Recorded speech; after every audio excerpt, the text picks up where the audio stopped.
se han de morir jamás las yerras ni las pialadas, ni las famosas domadas ni el grito del correntino. Porque es lo más genuino que se ha escrito en nuestra historia y ha de vivir para gloria en nuestro suelo argentino.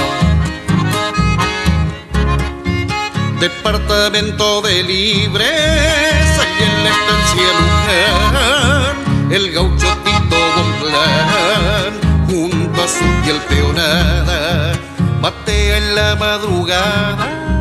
mientras se orea el churrasco, y de mano en mano el frasco,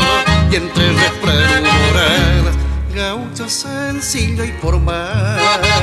hecho de una sola pieza,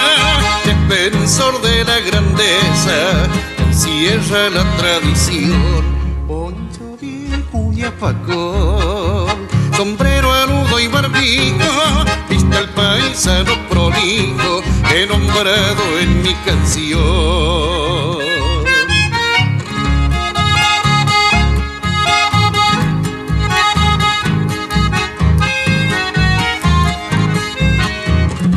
Conocido en la comarca como gaucho servicial, no hay otro paisano igual, tal vez en todo Corrientes,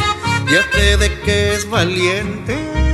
tiene de oro el corazón y en su abañe dulzón cautiva a toda la gente. Gaucho sencillo y formal, hecho de una sola pieza, defensor de la grandeza, encierra la tradición, poncho vicuña facón, sombrero anudo y barbijo, viste el paisano prolijo que he nombrado en mi canción.